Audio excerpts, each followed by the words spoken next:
आप सभी लोगों के मन में एक बात तो चल रही होगी कि कौन है मुनि श्री समय सागर जी महाराज, जिनको आचार्य विद्यासागर महाराज की उपाधि देने की बात हो रही है। तो आइए ले चलते हैं आपको मुनि श्री समय सागर जी महाराज के पास।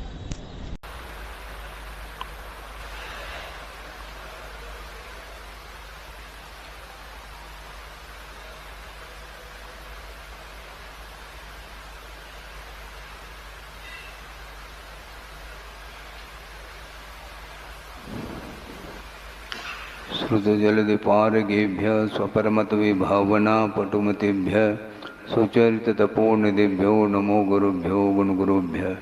छत्तीसगुणसमग्रे पंचमी आचार्यकरणसंदर्शे शेषानुगकुले धम्मायर्ये सदा वन्दे गुरुवत्य संयमेन यतरन्त संसारसागरं घोरं छिन्नन्ति अट्टकम्मं जम्मन मरणं न पावेन्ति ये नित्यं व्रतमन्त्रो मणिरुता ध्यानाग्निहोत्राकुला षट्कर्मा विरता तपोधनुदना साधुक्रिया साधव शीलप्रावरणा गुणप्रहरणा चन्द्रार्कतेजोदिकाः मोक्षद्वार्गपाठपाठनपटाः प्रीणन्तु मां साधव गुरुवः पान्तुनो नित्यं ज्ञानदर्शननायकाः चारित्राणगम्भीरा मोक्षमार्गोपदेशकाः इच्छामन्ते आयुर्वत्ते कामसुखो को दुस्सालोचन सम्मनान समनसनसमतर्जुत्तानं पंचम्याचाराणाम् आयुर्यानम् आयरादिस्मराणुपदेशानुवज्झायानं तिरयनुगुणपालयानं सौसाणं सैनिष्कलमञ्चे मे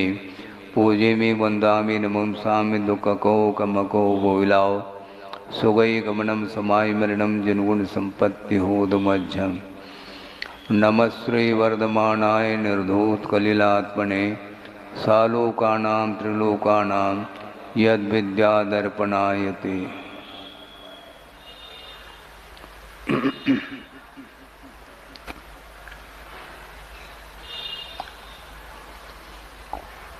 अभी आपके सामने ये बात रखी कि धर्म से जोड़ने की बात उन्होंने की है। मुझे थोड़ा सा आश्चर्य सा लगता है, वो इसलिए कहना चाहता हूँ कि वस्तुतः जीव का धर्म के साथ जो संबंध है वह तादात्म्य संबंध हुआ करता है। धर्म से जोड़ने की बात नहीं होती, फिर भी जोड़ने के लिए बार बार प्रेरित किया जा रहा है। हाँ, आप लोग प्रेरित नहीं हो पा रहे हैं, फिर भी प्रेरणा दी जा रही है। ऐसा क्यों होता है? इसके पीछे यह तथ्य है कि जिस क्षेत्र में संसारी प्राणी की रुचि होती है और रुचि होती है तो उस ओर प्रेरित करने की कोई आवश्यकता नहीं पड़ती, क्योंकि रुचि अपने आप में है। जिन वस्तुओं के प्रति लगाव है, रुचि है, तो उस ओर संसारी प्राणी बिना किसी की प्रेरणा के स्वयं गतिशील हो जाता है, पुरुषार्थशील हो जाता है। किंतु धर्म का आत्मा के साथ अनन्य संबंध होते हुए भी उस ओर प्रेरणा देने की आवश्यकता पड़ रही है। और आवश्यकता पड़ जाए कोई बाधा नहीं। हम भी यहाँ पर आपको धर्म की ओर ही प्रेरित करने के लिए लगभग 1.25 महीने से ये प्रयास किया जा रहा है।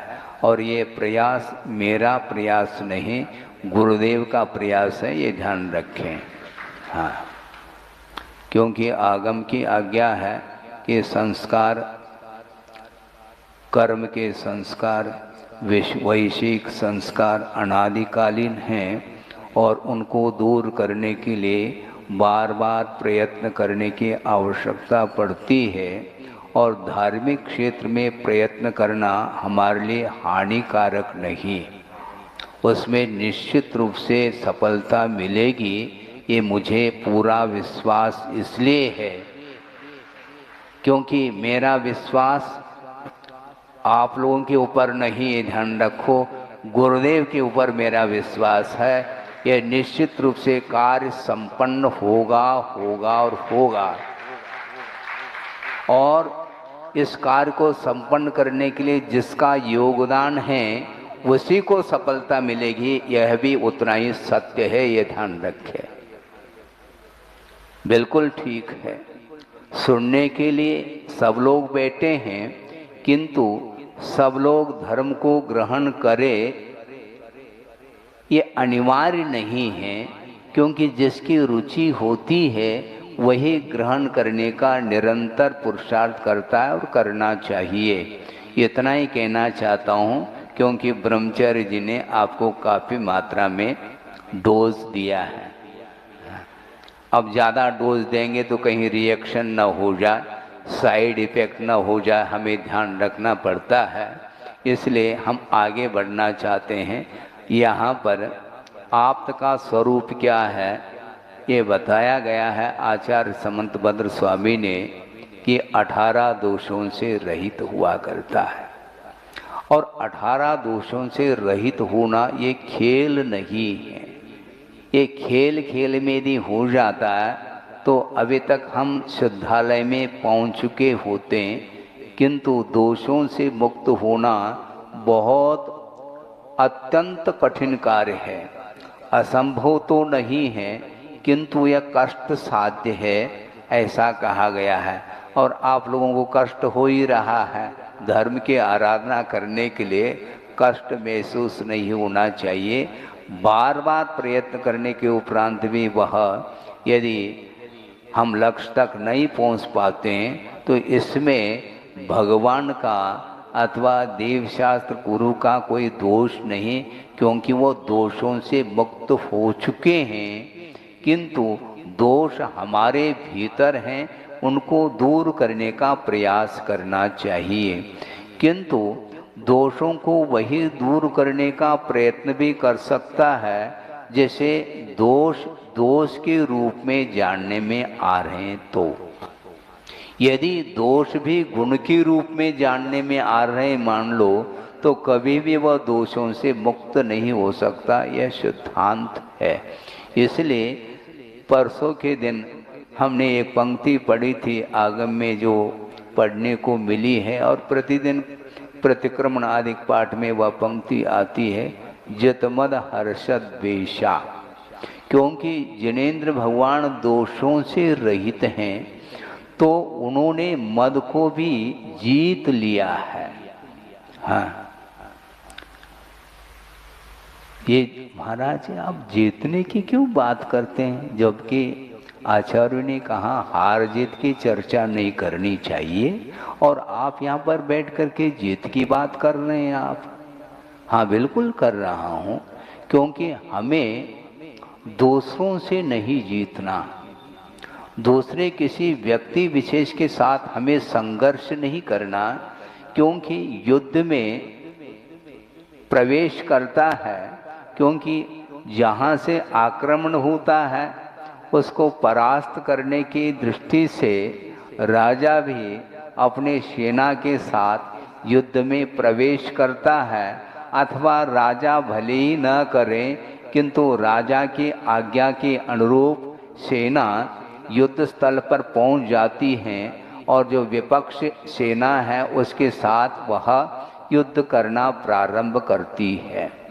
यह तो अपने से जो भिन्न वस्तु हैं उन वस्तुओं के साथ अधिकार जमाने की दृष्टि से वह युद्ध करना प्रारंभ करता है। इस युद्ध की बात हमें नहीं करना, क्योंकि अनंत काल से युद्ध विराम नहीं हुआ है।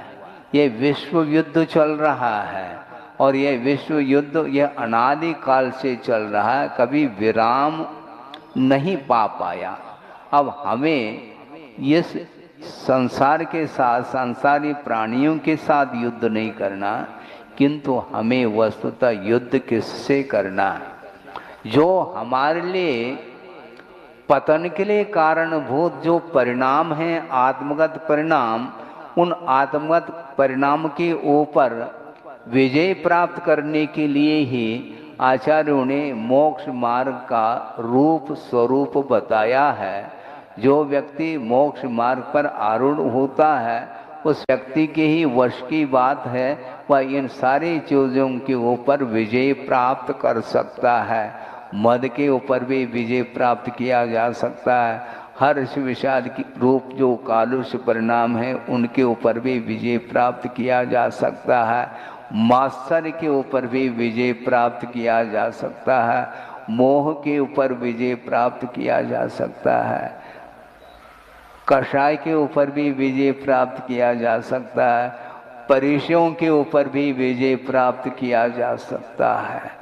कौन करे, जो करना चाहे उसके लिए उपदेश है। बाकी अन्य के लिए कोई उपदेश हम दे ही नहीं पाते, न दे सकते हैं, क्योंकि जो उपदेश के पात्र होते हैं उन्हीं के लिए आचार्य उपदेश देते हैं, और जिनके अंदर उपदेश की पात्रता नहीं है उनको हटाने का प्रयास नहीं करते। वो बैठ जाए सभा में, हम उनके लिए कोई प्रतिकार नहीं करेंगे, उनके लिए कोई विरोधात्मक हम शब्द का प्रयोग नहीं करते। वो बैठ रहा है, बैठे, बिल्कुल ठीक है, क्योंकि दुकान खोल दिया है। अनेक प्रकार के ग्राहक आते हैं, ग्रहण करने वाले भी ग्राहक आते हैं, और दृश्य देख करके उसी में संतोष का अनुभव करने वाले भी ग्राहक हो सकते हैं। ये होता है। ये उस ओर हमें ध्यान नहीं देना, किंतु जो संसार से ऊपर उठना चाहता है, जिसके भीतर तीव्र उत्कंठा है, वह उस व्यक्ति के लिए ही यह अमृत का पान, धर्मामृत का पान कराया जा सकता है। इसमें किसी भी प्रकार से जबरदस्ती आग्रह नहीं है। तो ये मद के ऊपर विजय प्राप्त करो ऐसा कहा जा रहा है, और जबकि इस मद के माध्यम से कुछ भी हमारे लिए मिलने वाला नहीं। जो साधन मोक्ष मार्ग के लिए या मोक्ष मार्ग के क्षेत्र में साधन के रूप में स्वीकार किया है, उन्हीं साधनों को लेकर के संसारी प्राणी मद करता है। इससे और कौन सी विडंबना वाली बात हो सकती है। ज्ञान के द्वारा आत्मा का विकास होता है, चारित्र के द्वारा आत्मा का विकास होता है, तप के द्वारा आत्मा का विकास होता है, रत्नत्रय के द्वारा आत्मा के विकास के लिए कारण है और विकास होता है। और इन्हीं साधनों को लेकर के संसारी प्राणी अहंकार का अनुभव करता है। इससे और कौन सी विडंबना हो सकती है। वर्तमान में इस पंचम काल में कषाय का क्षय नहीं हो सकता। किसी भी प्रकृति का क्षय संभव नहीं है। हाँ, उपशम संभव है, क्षयोपशम संभव है, किंतु किसी भी प्रकृति का क्षय वर्तमान में संभव नहीं है। तो महाराज आप कह रहे हैं कि हर्ष और विषाद के ऊपर विजय प्राप्त करो। हम कैसे विजय प्राप्त करेंगे? एक क्षण के लिए भी कर्म का क्षय देखने में नहीं आ रहा है, तो विजय प्राप्त करने के लिए प्रयत्न करना ये अपने आप में निरर्थक जैसा महसूस होता है। तो आचार्यों का ये कहना है कि वर्तमान में यद्यपि कर्म का एक भी कर्म का क्षय नहीं हो सकता, किंतु जो उदयागत कर्म हैं उन कर्मों के उदय के कारण जो संक्लेश आदि परिणाम हो रहे हैं, तीव्र जो क्रोध मान माया लोभ के उदय में जो तीव्र परिणाम उत्पन्न हो रहे हैं, उन परिणामों के ऊपर विजय प्राप्त करने के लिए यहाँ पर उपदेश दिया जा रहा है। चेतो दूसरे के कषाय के ऊपर नहीं, अपने भीतर जो निरंतर भिन्न भिन्न वस्तुओं के निमित्त को लेकर के कषाय की उदीर्णा हो रही है और उसको रोकने का प्रयास करना।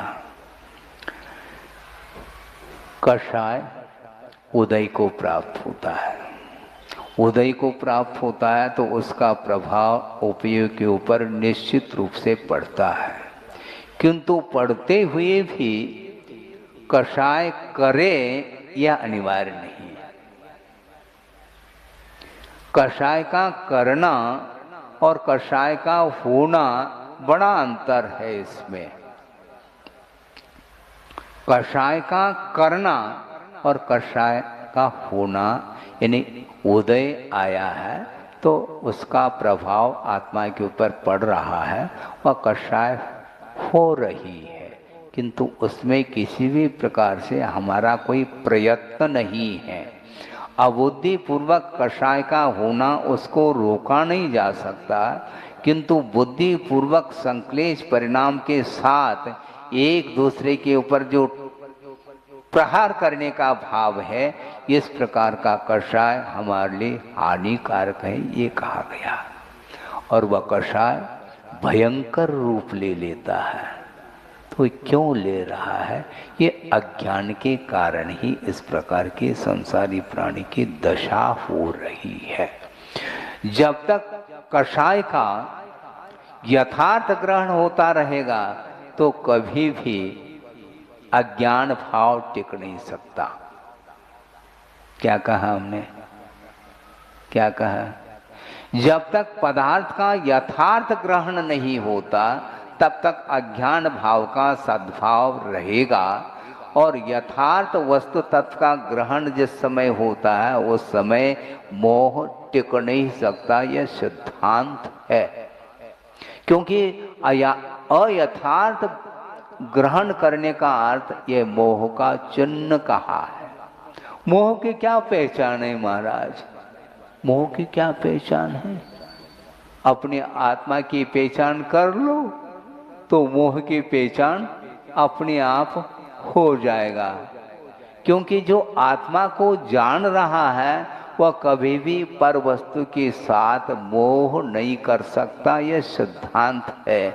इसलिए जो भी व्यक्ति संसारी प्राणी पर वस्तु के साथ मोहित हो रहा है वह निश्चित रूप से उसके लिए यथार्थ वस्तु का ग्रहण करना संभव नहीं, वह कर ही नहीं सकता। और यथार्थ वस्तु तत्व का ग्रहण जिस समय होता है वो समय हर्ष का अभाव हो चुका होता है। वही व्यक्ति हर्ष के ऊपर और द्वेष के ऊपर, राग और द्वेष के ऊपर विजय प्राप्त वही करता है जिस व्यक्ति की दृष्टि में वस्तु यथार्थ रूप से ग्रहित हो रही है। जैसा वस्तु है वैसा ग्रहण करने का प्रयास कभी किया है? यदि कर रहे हैं तो आपको एक समय के लिए भी हर्ष का अनुभव नहीं होगा, न विषाद का अनुभव हो रहा है।